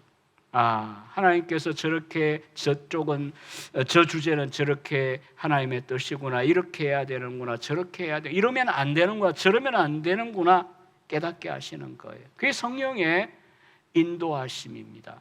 그 다음에 성령께서 친히 16절에 보면 우리의 영과 더불어 정언하신다. 우리의 영과 더불어 공동 정언을 하세요. 신명기 19장 15절에 있는 대로 정인은 유대 법에 의하면 2명이어야 됩니다. 혼자 정언하는 것은 힘이 없습니다. 2명이어야 돼요. 그래서 성령께서 우리의 영과 더불어 같이 증거하신대요. 우리가 자녀인 것을. 여기에 퍼거슨의 말 다시 보세요.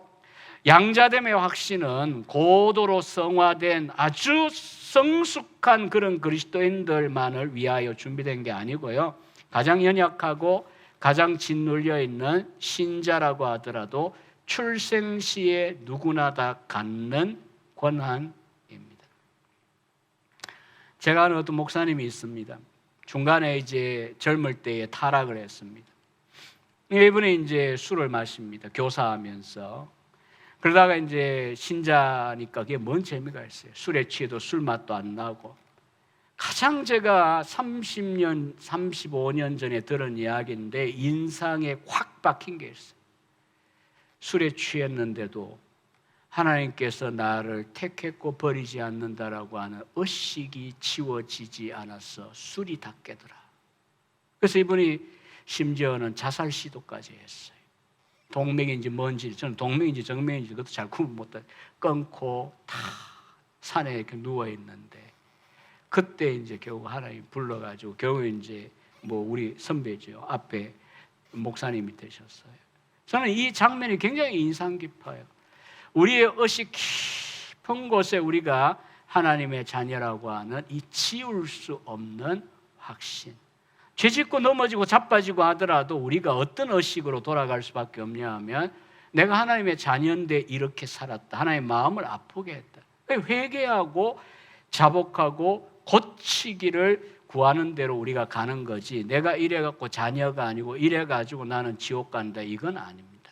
우리가 하나님의 자녀라고 하는 것은 성령께서 우리의 영혼 속에 함께 증거해 주십니다.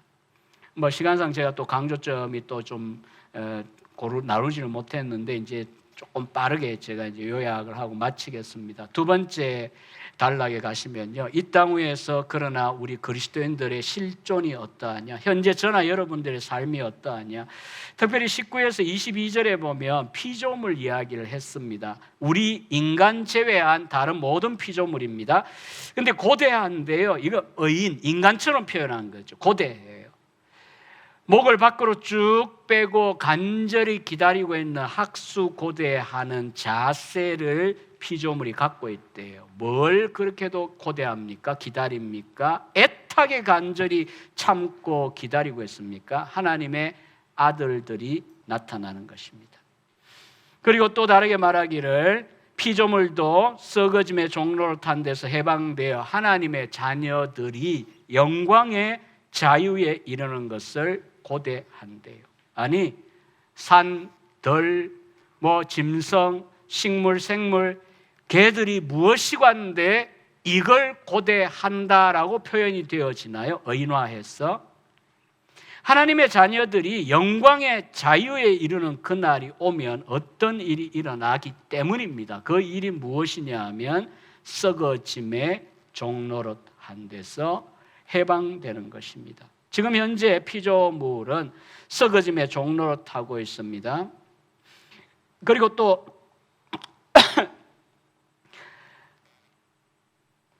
허무한 데 굴복하고 있다라고 20절, 21절 사이에 보면 두 가지를 이야기하잖아요.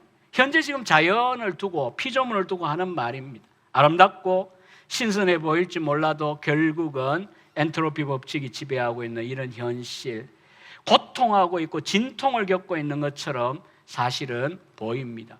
이와 같은 이제 피조물의 고대함에 왜 우리 하나님의 자녀들의 영광에 이르는 것이 들어 있을까요? 그것은 결국은 그 때가 오면 피조물들도 이 썩어짐과 허무함에 굴복한 데에서 자유롭게 되어질 것이기 때문입니다. 없어진단 말이 아닙니다. 우리가 이 세대주의나 루터파의 경우에는 지금 이 첫 창조 피조물이 없어진다, 무로 돌아간다, 그리고 완전히 새로운 다른 것을 새하늘과 새 땅으로 주신다, 이렇게 이제 주장합니다. 그러나 우리 개혁주의는 아니라고 말합니다. 오늘 본문도 하나의 증거입니다. 이 피조물들도 새롭게 될 것입니다. 죄의 결과, 인간의 타락의 결과 이 피조 세계가 이렇게 무질서가 들어오고 썩어짐이 들어왔습니다. 여기에서 자유롭게 되는 날이 올 것입니다. 그래서 요한계시록 21장, 22장에 나오는 새 하늘과 새 땅을 보시면 창세기 1장과 2장의 원래의 창조의 언어로 표현이 되어 있습니다. 다만 이제 새 예루살렘이라고 하는 구속받은 성도 혹은 성도의 거주지의 차이가 있을 뿐이죠. 시간상 넘어가겠습니다. 23절에 보면 그러면 저나 여러분 같은 신자들은 어떤가? 성령의 처음 익은 열매를 받은 우리들조차도 속으로 어떻게 하고 있습니까? 탄식하여 양자될 것 몸의 속량을 고대 기다린다 했지만 고대하고 있습니다. 여러분, 저나 여러분들의 현재의 신앙의 실조는 한편은 첫 열매를 맛본 자입니다. 여러분, 교회 와서 재산이든 학벌이든 그런 어떤 세상이 말하는 기준과 관계없이 예수를 만나고 성령으로 거듭났을 때 여러분 마음 가운데 있었던 기쁨, 희열, 십자가 앞에 펑펑펑 눈물을 흘릴 수 있었던, 그리고 그 영혼의 깊은 만족감, 영혼의 깊은 평화, 그러니까 화형을 시키는데 화형을 당하는 고통 속에 있으면서도 희열에 사로잡혀서 불을 붙이는 이 관리들이 오히려 당신들은 왜 이런 상황에서 기뻐하고 있냐라고 물을 수밖에 없고 미칠 것 같은 그러한 이제 이해할 수 없는 상황.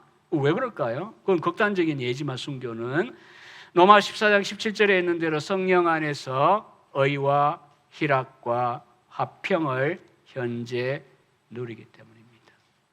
예수님은 요한복음 15, 16장에서 잡히시던 밤에 몇 가지 약속을 하셨어요. 보혜사 성령 이야기한 게 가장 큰 강조점에 내일 볼 것처럼. 그러나 이제 또 다른 약속을 하셨어요. 그분이 오시면 뭐하냐? 진리의 영이다 말씀도 하셨고요. 또 한 가지, 나의 기쁨을 너희에게 주노라. 나의 평화를 너희에게 주노라. 세상이 줄 수도 없고 빼앗을 수도 없고 세상이 이해할 수도 없는 지각에 뛰어난 평강을 주님은 우리들에게 허락하셨어요. 이게 다 성령의 처음 익은 열매들입니다. 그래서 신자는 불신자가 이해할 수 없는 기쁨의 이유들이 있습니다.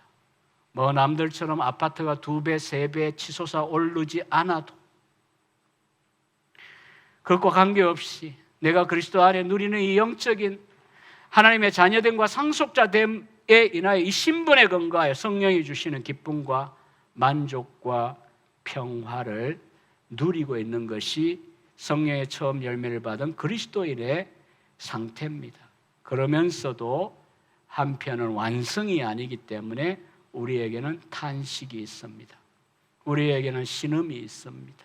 신자는 웃다가 울다가 할 수밖에 없는 역설적인 존재입니다. 이미 맛본 것으로 볼 때에는 우리는 희열에 젖어서 때로는 밤새 찬양도 부를 수 있는 그런 존재임에도 불구하고 무한한 희열을 느낌에도 불구하고 아직도 구원의 완성이 아니기 때문에 또 우리 주변에는 하나님을 대적하는 그와 같은 세력들이 너무 많기 때문에 또 우리 가족들 가운데도 믿지 않는 영혼들이 너무 많기 때문에 그들을 생각하면 가슴을 찢어가면서 울 수밖에 없고 세상의 상태를 보며 울 수밖에 없고 언제 오시렵니까?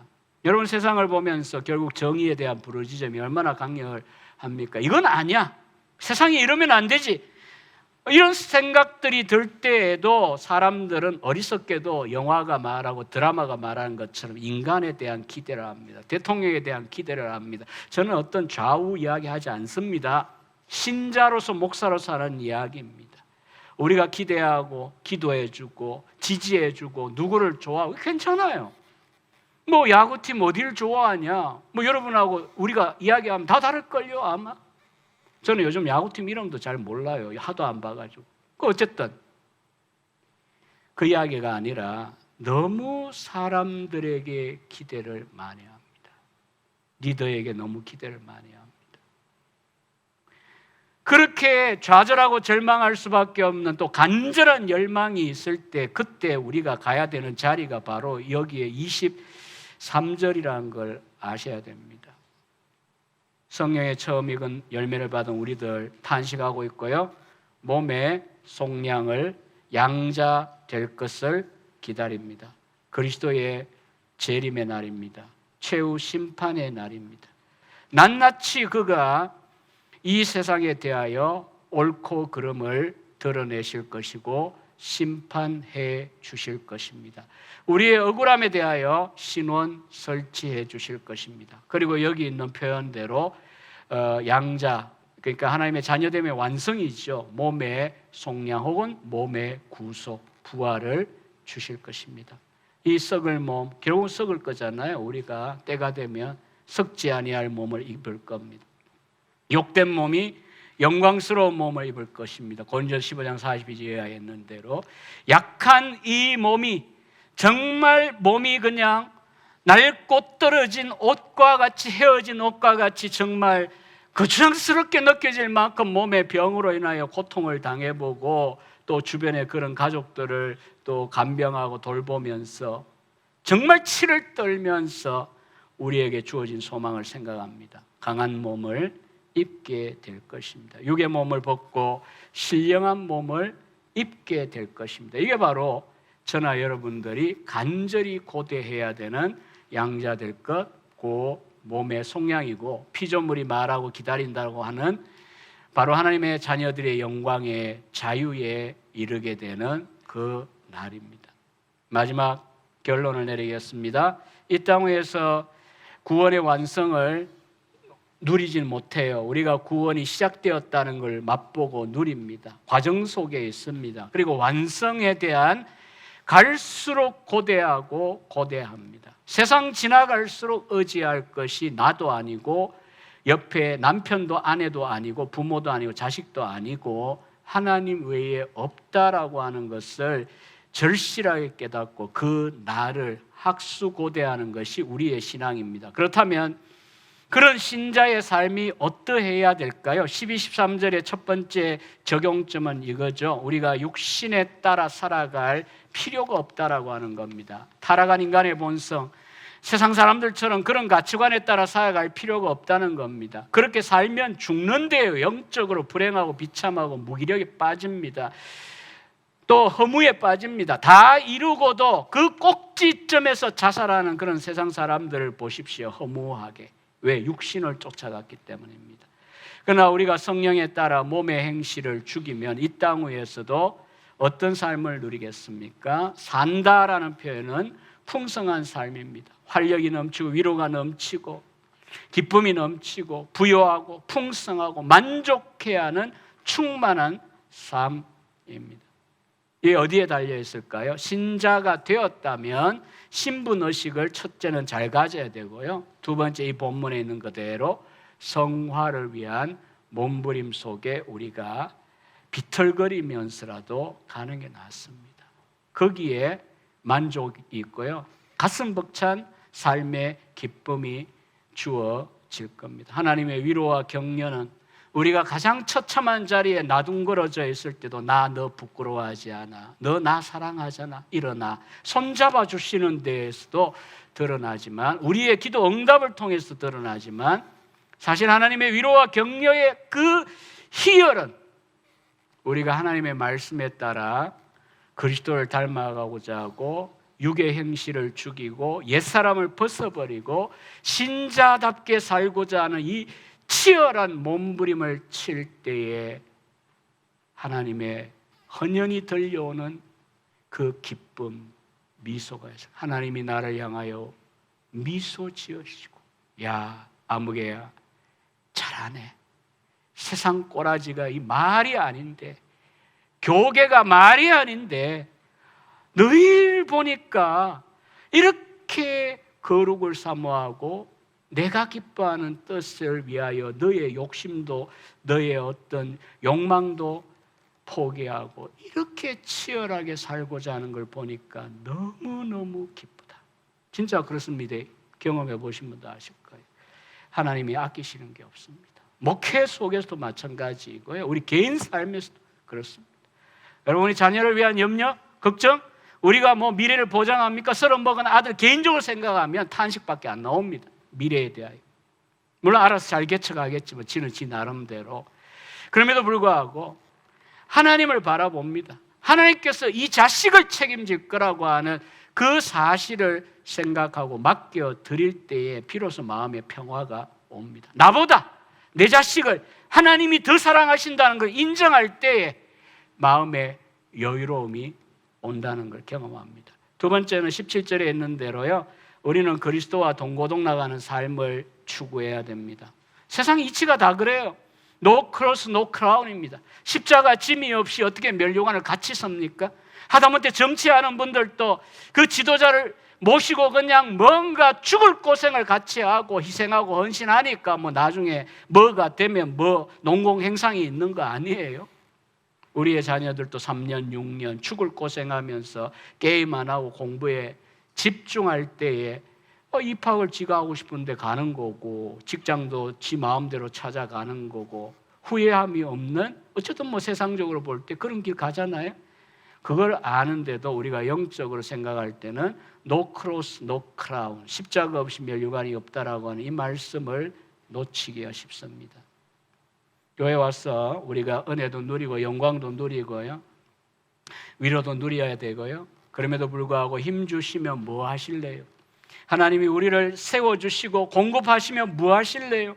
골로새서 1장 24절에 바울이 말한 대로 내가 너희를 위하여 받는 괴로움을 기뻐한다. 괴로움이 뭐가 기뻐요? 고난이 뭐가 기뻐요? 그러나 그리스도의 남은 고난을 그의 몸된 교회를 위하여 채우는 일이기 때문입니다. 그리스도는 속죄를 위하여 단 한 번 죽으셔도 충분해요. 그러나 우리가 그리스도의 남은 고난을 뭘로 채운다는 거예요? 머리 대신 그분의 몸, 교회에는 아직 눈물이 필요하고 땀이 필요하고 시간이 들여서 헌신하고 가슴앓이하고 기도해주고 영혼을 돌보는 그와 같은 성도의 수고가 필요하잖아요. 그래서 그 일 하시잖아요. 하시는데 뭐 제가 시비 거는 건 아니에요. 이제 끝내면서 시비 거는 게 아니라 그 의미가 뭐냐고요. 그런 것들이. 제가 정말 리얼하게 치열하게 목회 현장에 참 뭐 여러분 교회와 비교할 수 없는 상황들을 제가 경험을 많이 했습니다. 치열할 만큼. 정말 나는 다시는 하나님이 목사로 다시 태어나는 건 없는데 만약 가사적으로 비유한다면 목사할래? 나는 안 하겠다라고 이야기할 거라고 말할 정도였어요. 뭐 어떤 분은 뭐 다시 태어나도 목사한다 그러고 선교사 한다 그러는데 뭐 아직은 저는 안 그렇죠. 그때 너무 힘들었기 때문에 뭐 바른 길을 걸어가고 목회자가 바른 대로 데리고 가고자 하는데도 불구하고 몇 년을 치열하게 그냥 뭐 손에 들고 먹으려고 하는데 목사님 그거 왜 먹어요? 비유적으로 말하면 내가 먹어야 될 물인데도 불구하고 저는 물잔을 내려놓을 만큼의 그냥 내 것을 버렸어요. 그러면서 말씀에 대한 이야기를 했어요. 그런데도 불구하고 무슨 뿔 달린 모처럼 괴롭히고 덤벼들고 그때 하나님께 물었어요. 내가 왜 이 길을 가야 됩니까? 여러분 여러 가지 이유가 있어요. 우리가 수고하고 힘쓰고 눈물을 고생하더라도 견딜 수 있는 그 이유 중에 가장 우리 제자들에게도 사역지로 가는 특히 3학년 졸업반에게 반설교하며 하는 본문이 이 본문이에요. 골로새 1장 24절. 여러분 그런 때가 오거든. 제 경험 이야기합니다. 그런 때가 오거든. 어떤 것도 너희를 위로하지 못할 때 이거 기억해라. 그 사람도 이해 못하고 그 사람들이 당신들을 그냥 원수처럼 대하는 그런 상황 속에 외롭게 괴롭게 혼자 있어도 그 고난이 그 아픔이 그 눈물이 그리스도의 남은 고난을 그의 몸된 교회를 위하여 당신들 육체에 채워드리는 거라는 걸 기억해봐라. 그들은 알아주지 않아도 때가 되면 알아줘요. 그러나 적어도 그 순간에 그리스도가 우리를 바라보시면서 그래 남이 알아주든 말든 네가 나를 위하여 이렇게 내 몸된 교회를 위하여, 그러니까 몸된 교회는 결국 그리스도, 머리 대신 그리스도를 위한 고난입니다. 여러분 어차피 한 번뿐인 인생은 시티 스터디의 말처럼 속히 지나갑니다. 여러분 여기 앉아 계신 분들은 대부분 그러시잖아요. 속히 지나갈 겁니다. 근데 영원히 남을 일이 무엇입니까? 그리스도를 위하여 한 일입니다.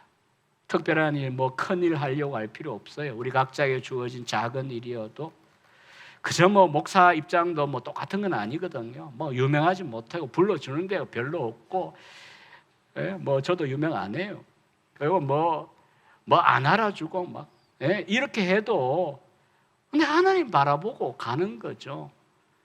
오늘 17절 말씀처럼 그리스도와 동고동락하는 삶, 그리고 18절인 대로 현재의 고난 장차 우리에게 나타날 영광과 좋게 비교할 수 없도다라고 하는 이것을 기억하는 겁니다. 잠깐 우리가 수고하고 고난을 견딥니다. 이제 남은 시간이 우리에게 얼마나 있겠습니까? 설령 몇십 년이라고 하더라도 우리가 그 시간을 하나님 기뻐하시는 삶의 방향을 향하여 채워 나간다고 한다면 그건 영원히 남을 일입니다. 그리고 그 결과 우리에게 주어질 영광이라는 것은 우리가 상상을 초월합니다. 마지막 세 번째는 25절에 있는 대로 보지 못하는 것을 바라면 참음으로 기다려야 됩니다. 우리에게 인내가 필요합니다.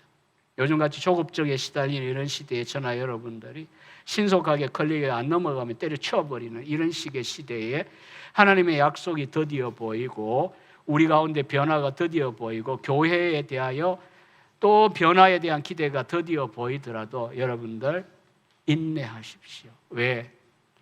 가망이 있어서가 아닙니다. 약속하신 분이 미쁘시기 때문입니다. 어제 강조했던 말 한마디로 끝내겠습니다. 저나 여러분에게 이런 인내가 필요한 근거가 뭐냐 하면요, 인내가 가능한 근거가 뭐냐 하면요, 말씀에 대한 확고부동한 신앙입니다. 이 시간 화면 앞에 앉아 계시던 이 자리에 또 이렇게 열심을 내어 이 힘겨운 저녁에 나오신 분이든 간에 무엇 때문에 오셨는가를 생각해 보십시오. 어떤 눈치 보고 사람 보려고 온 거 뭐 그런 것도 있을 수 있긴 하지만 그런 게 중요 안 하잖아요. 하나님의 말씀만이 우리가 살 길이라고 하는 이 사실에 대하여 우리가 인정하고 우리의 현실하고 안 맞아요. 현실하고 맞는데 뭘 소망이라고 부르겠어요? 눈에 보이는데 뭘 바라겠습니까? 안 보여요. 그러나 성경에는 이미 미래를 다 이야기해 주셨어요. 우리들에게 몸의 부활도 이야기했고 새하늘과 새 땅도 이야기했고요. 사람의 변화도 이야기했고요. 교회도 더러움이 없이 거룩하고 영광스러운 교회가 되게 하겠다라고 하는 주님의 약속이 우리들에게 주어져 있잖아요. 그걸 믿고 뭐 우리 목사님도 나가시는 거고요. 또 여러분들도 앞으로 나아가시기를 바랍니다. 기도하겠습니다.